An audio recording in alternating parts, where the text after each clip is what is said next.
Government intervention often causes more harm than good. I've spent my time in Congress working to protect individual freedoms from unnecessary bureaucratic burdens. I recognize that a strong family is vital to our nation's progress and prosperity, which is why I've worked to advance legislation that allows families to flourish and protects life at all stages. It's unconscionable that in America, where we fight for life, liberty, and the pursuit of happiness, we tolerate this systemic extermination of an entire generation.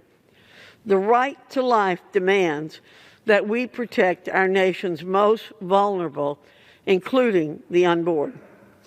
Our First Amendment is a powerful instrument that has protected our most sacred freedoms for hundreds of years.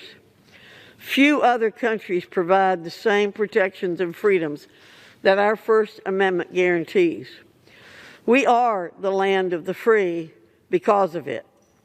Our individual liberties are the envy of people around the world, and they're the cornerstone of the world's oldest democracy. Yet today, these essential rights are under attack. H.R. 5 is the latest example of Democrats' misleading and partisan manner of legislating. As a former educator and the Republican leader of the Education and Labor Committee, I can tell you that the bill may have equality in the title, but it certainly does not serve all Americans. This legislation has a clever name and an allegedly noble purpose, but it is a vehicle for serious, harmful consequences. The Equality Act would empower the government to interfere in how regular Americans think, speak, and act.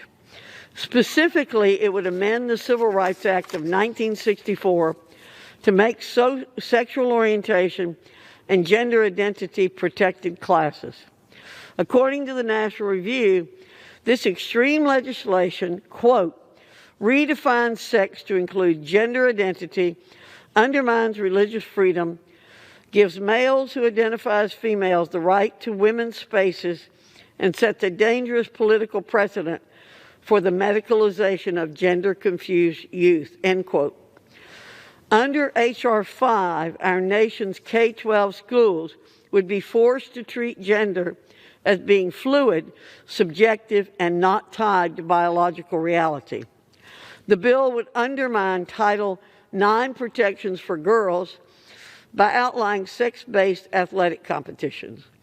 Even more troubling is the bill's meticulous and intentional destruction of religious freedom protections.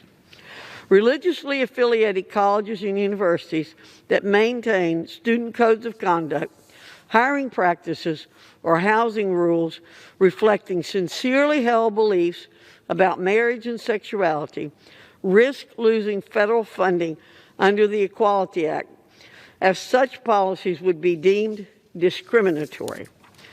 Beloved secular private colleges that maintain single-sex policies, like Smith College and Morehouse College, would be forced to change their policies or forego federal funding. In the state of Virginia, we've already seen the displeasure among parents regarding such policy implementation in an opinion piece published by the Washington Post in 2019. A former middle and high school teacher whose children attend Arlington Public Schools said, quote, it would erode parents' rights over their children's education, corrode Title IX protection for girls, and risk convincing, healthy, normally developing boys and girls that their bodies are wrong and must be altered with hormones and be vandalized by surgical instruments, end quote. The bill also lacks any pro-life protections, which is why I am submitting my amendment that will protect religiously affiliated groups and individuals from being forced to perform abortions. This bill is a brazen attempt to replace long-standing constitutional rights with the identity politics of the moment. We've entered treacherous waters by considering legislation that stifles proven bipartisan solutions and, more seriously, our Bill of Rights. It's outrageous that Democrats would advertise these proposals as guaranteeing fundamental civil and legal rights. Mr. Speaker, as elected representatives, we all strive for equality before the law. But H.R. 5 is another classic example of Democrats passing a law now and figuring out what it means later. This is no way to legislate. I yield back.